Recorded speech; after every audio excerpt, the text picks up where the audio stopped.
Привет, друзья! Ставим лайк и подписку. Сегодня реально важный выпуск. Русские военные преступники ночью массированно атаковали Украину ракетами и беспилотниками. Основной удар пришелся по Киеву и области. В Киевской области в результате атаки погиб человек.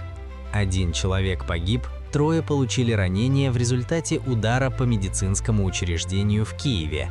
Россия разбомбила американский маслозавод «Олейна» в Днепре. Завод принадлежит компании Bunge из Сент-Луиса, штат Миссури. В результате атаки на дороге Днепра вылилось 300 тонн масла. Проезд по набережной будет невозможен двое суток. После ударов сил обороны Украины более 11 тысяч человек остались без света после атаки БПЛА в Хомутовском и Рыльском районах. В Ельце Липецкой области после атаки БПЛА горит завод АО «Энергия», сообщают очевидцы. Продукция завода широко используется в различных секторах, включая оборонную промышленность, гражданскую авиацию, морской транспорт и энергетический комплекс. В Краснодарском крае более 39 населенных пунктов остались без электроснабжения после ударов украинских дронов. И к международным новостям. Масштабный блэкаут в Берлине. Десятки тысяч немцев без света, а восстановление обещают до 8 января. Причина – диверсия. Неизвестные устроили поджог на электростанции. Балтика больше не проходной двор. Финляндия жестко задержала судно российского теневого флота. Речь о корабле «Фитбург». Его остановили после диверсии в Балтийском море. Корабль шел из Санкт-Петербурга в Хайфу с российской сталью, находящейся под санкциями. По версии финской стороны, «Фитбург» волочил якорь по дну в исключительной экономической зоне Финляндии и повредил важный кабель связи с Эстонией. Верховный суд Венесуэлы решил, что страной временно будет руководить вице-президент Делси Родригес. Родригес, как и ее бывший начальник, тесно связана с Кремлем. А в это время Мадуро под усиленной охраной доставили в Федеральный суд Нью-Йорка. Через несколько часов ему предъявят обвинения в наркотерроризме, заговоре и незаконном обороте оружия. Набор серьезный, за это может грозить пожизненное. Ну а Трамп, ослепленный венесуэльским триумфом, разоткровенничался в разговоре с журналисткой. Журналистка: «Вы сказали, что очень разозлитесь на Зеленского, если выяснится, что он нанес тот удар по резиденции Путина». Ответ Трампа: «Я не думаю, что тот удар был».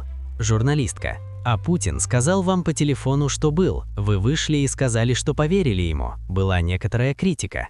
Ответ Трампа: «Там было кое-что, что произошло достаточно близко, но это не имеет никакого отношения к резиденции Путина».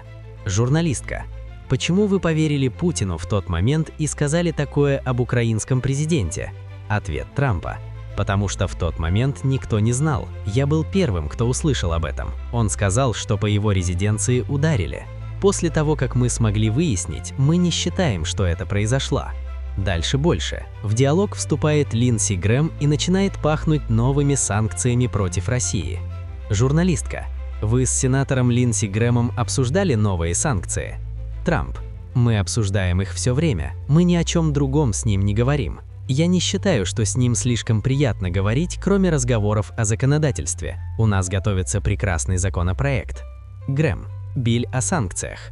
Трамп ввел санкции против двух крупнейших российских нефтяных компаний. Трамп добавляет: «Это очень вредит России, и Индии тоже».